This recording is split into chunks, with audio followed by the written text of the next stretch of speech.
සුබ දවසක් යාළුවනේ.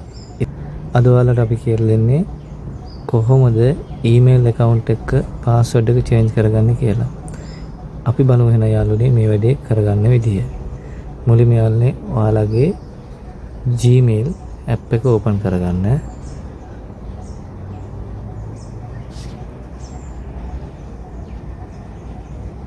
මෙන්න මේ වගේ ඉන්ටර්ෆේස් එකකට ඔයාලා වරන් යනවා. මෙතන දකුණු පැත්තේ උඩින් තලින් පෙන්වන තැන ක්ලික් කරන්න. මෙන්න මේ වගේ ඉන්ටර්ෆේස් එකට ඔයාලා වරන් යාවි. මෙතන ඔයාලගේ ෆෝන් එකට දාලා දෙන ඊමේල් ඔක්කොම පෙන්නනවා. ඉතින් ඔයාලට පාස්වර්ඩ් එක චේන්ජ් කරගන්න ඕන ඊමේල් එක සිලෙක්ට් කරගන්න.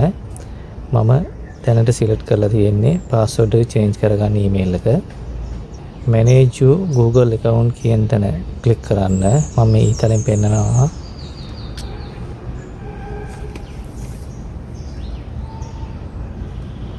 ඔයාලා යාළුවනේ මේ වගේ ඉන්ටර්ෆේස් එකකට අරන් යාවි. පහළට යනකොට යාළුවනේ ඇප්ලිකේෂන් ගොඩාක් තියෙනවා. අපිට එච්චර අවශ්‍ය වෙන්නේ නැහැ. ඔයාලට පේනවා ඇති දෙවෙනියට මේ personal info කියලා තියෙන පළවෙනි එකේ දෙවෙනිය තියෙනවා security and sign in කියලා. අන්න එතන ක්ලික් කරන්න. ඔයාලා ක්ලික් කරාම මෙන්න මේ වගේ ඉන්ටර්ෆේස් එකකට ඔයාලා වරන් යාවි. මෙතන තියෙනවා password කියලා තියෙන තැන පොඩ යට යනකොට තියෙනවා.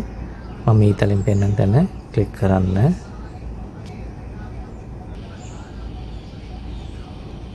හරි යාළුවනේ ඔයාලට ඩිස්ප්ලේ එකේ පේන්නේ නැති වෙයි. මේ වෙලාවේ ඔයාගෙන් ඉල්ලන්නේ ඔයාගේ ෆෝන් එකට අපි එන්ටර් කරලා තියෙන පාස්වර්ඩ් එක. ඉතින් මම පින් අංකයක් දාලා තියෙන්නේ. ඔයාලගේ පාස්වර්ඩ් එක හෝ ෆින්ගර් මාක් එක දෙන්න.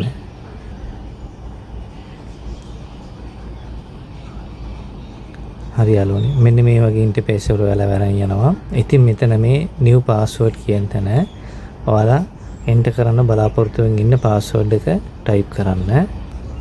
confirm password එක කියන තැන යාළුවනේ ඔයාලා ඒ එන්ටර් කරපු පාස්වර්ඩ් එකම ආයෙත් මෙතන ටයිප් කරන්න.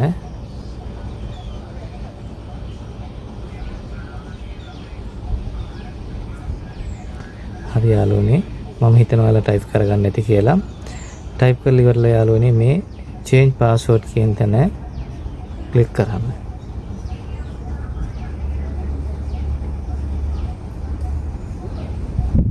හරි යාළුවනේ අපේ වැඩේ දැනට ඉවරයි. අපි බලමු password එක change වෙලාද කියලා අපිට බලා ගන්න පුළුවන්.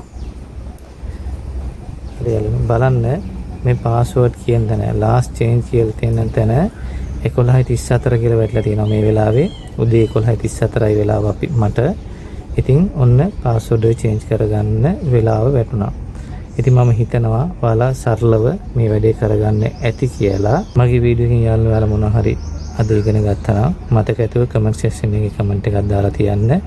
වීඩියෝ එකට ලයික් එකක් දාන්න. තව කෙනෙක්ට බලන්න යාළුවනේ මේ වීඩියෝ එක ෂෙයා කරන්න. එහෙනම් යාළුවනේ යලිත් දවසක හමු වෙනතුරු ඔබට සුබ දවසක්.